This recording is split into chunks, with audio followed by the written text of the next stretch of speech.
Assalamualaikum warahmatullahi wabarakatuh. Sahabat Anfaza Official, konten kami kali ini menayangkan proses tahapan budidaya tembakau. Sebelumnya kami ucapkan terima kasih telah menonton.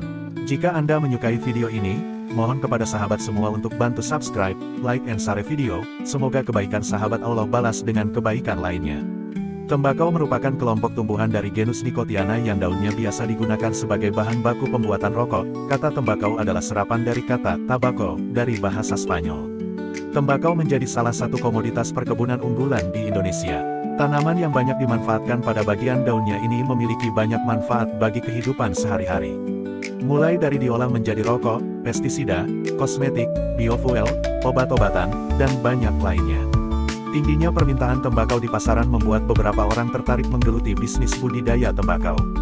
Terlebih dengan keuntungan dari hasil panen yang menjanjikan, bisnis ini sangat cocok dijadikan pilihan untuk menambah pundi-pundi penghasilan. Budidaya tembakau tidaklah sulit, siapa saja bisa melakukannya. Hal yang perlu diperhatikan untuk memperoleh kualitas daun tembakau terbaik adalah waktu penanaman, yaitu ditanam pada saat musim kemarau.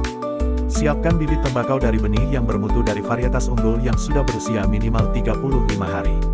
Bibit tanaman tembakau di usia tersebut sudah siap untuk ditanam karena akar bibit tembakau tersebut sudah kuat dan siap untuk menyesuaikan pada lahan yang baru. Pak Mulyadi di saat ditanyai oleh tim Anfaza Official mengatakan menjaga, melestarikan dan memanfaatkan sumber daya alam menjadi bagian tanggung jawab kita sebagai manusia dan warga negara yang baik, sehingga perlu ditunjang juga dengan sikap mau berbuat dan berani bersikap. Jangan malu jadi petani, jangan takut hidup sederhana dengan bercocok tanam. Justru ketika kita tahu dan paham bagaimana cara bercocok tanam yang baik, insya Allah dengan bertani juga hidup kita akan layak. Selain itu juga Pak Mulyadi menuturkan, jangan seringkali kita mencemaskan segala sesuatu yang terkait dengan rezeki dan keinginan-keinginan duniawi kita yang belum tercapai. Tugas kita selaku manusia terus berusaha dan berdoa.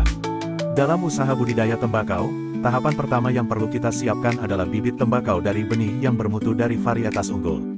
Bibit yang siap dipindah tanam pada umur 35 hari setelah semai. Sambil menunggu pertumbuhan bibit kami melakukan pengolahan tanah menggunakan cangkul setelah dibajak traktor. Setelah diolah, tanah perlu dibiarkan selama 1 minggu agar inokulum atau bibit hama, penyakit, maupun gulma yang ada di dalam tanah bisa mati terkena sinar matahari. Di sela-sela waktu istirahat, Herman selaku ketua kelompok tani, Bakomdonya, menyampaikan bahwa dirinya bangga menjadi petani, karena pertanian adalah pekerjaan manusia yang paling menyehatkan, paling berguna dan paling mulia. Ketika pengolahan tanah dimulai, seni lain mengikuti.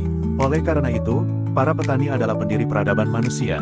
Dalam kesempatan itu juga Herman menghimbau kepada generasi muda lainnya agar menggunakan waktu secara efektif karena waktu terlalu berharga untuk disia-siakan. Menurutnya waktu tidak dapat mengubah apa yang telah terjadi, jadi jangan buang waktumu untuk memikirkannya.